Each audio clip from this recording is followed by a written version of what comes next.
അഖിൽമാരാരുടെ ഒരു പ്രസ്താവന ഏറെ വിവാദമായി ചർച്ചയ്ക്കിടയുണ്ടാക്കി. ഒരുപാട് പേർ അതിനെതിരെ റീൽസ് ചെയ്തു. അദ്ദേഹം പറഞ്ഞത് ശരിയാണോ തെറ്റാണോ? ഇസ്ലാമിക വീക്ഷണത്തിൽ സ്ത്രീക്ക് കൊടുത്തുള്ള പദവിയും പ്രസവവുമായി ബന്ധപ്പെട്ട് കൊടുത്തിട്ടുള്ള ആനുകൂല്യങ്ങളും എന്തൊക്കെയാണ്? അതിനെപ്പറ്റി പറയാൻ വേണ്ടി മാത്രമാണ് ഞാൻ വന്നത്. അദ്ദേഹം പറഞ്ഞ കാര്യം സമൂഹത്തിലേറെ വേദന ഉണ്ടാക്കുന്ന കാര്യം തന്നെയാണ്. ഒരു പ്രസവം അത്ര നിസാര കാര്യമൊന്നുമല്ല. ഒരേ സമയത്ത് എല്ലുകൾ ഒടിയുന്ന വേദനയാണ് പ്രസവ സമയത്ത് ഒരു പെണ്ണ് അനുഭവിക്കുന്നത്. പിന്നെ എന്തിനാണ് അവൾ ഇത്ര ത്യാഗം സഹിക്കുന്നത്? തൻ്റെ ജീവിതത്തിലേക്ക്, തങ്ങൾക്കിടയിലേക്ക് വരുന്ന ഒരു കുഞ്ഞിന് വേണ്ടിയുള്ള പെണ്ണിന്റെ ഏറ്റവും വലിയ ക്ഷമയാണ് പ്രസവത്തിന് വേണ്ടിയുള്ള അവളുടെ തയ്യാറെടുപ്പും കാത്തിരിപ്പും.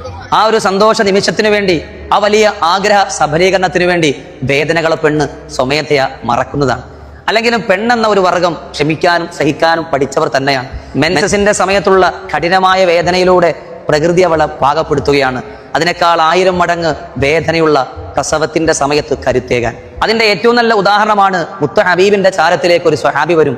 ആരംഭ റസൂലെ, അങ്ങയും അള്ളാഹും കഴിഞ്ഞാൽ ഞാൻ ഏറ്റവും കൂടുതൽ പരിഗണിക്കേണ്ടത്, സ്നേഹിക്കേണ്ടത് ആരെയാ നബിയെ? പെട്ടെന്ന് തന്നെ മുത്തനബിയുടെ ഉത്തരം വന്നു, നിന്റെ ഉമ്മയാണ് മോനെ. രണ്ടാമതും സ്വഹാബി ആവർത്തിച്ചു, രണ്ടാമത് ആരോടാ നബിയെ? അപ്പോഴും പറയുന്നു, ഉമ്മുക്ക, നിന്റെ മാതാവിനെ തന്നെയാണ്.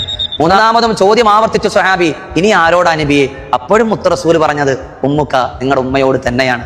നാലാമതോ നബിയെ? നാലാമതിന്റെ വാപ്പയോടാണ്. ആദ്യത്തെ 3 പദവിയും കൊടുത്തത് ഉമ്മക്കും, പ്രോത്സാഹനമായി 4ാമത്തെ പദവി വാപ്പക്കും.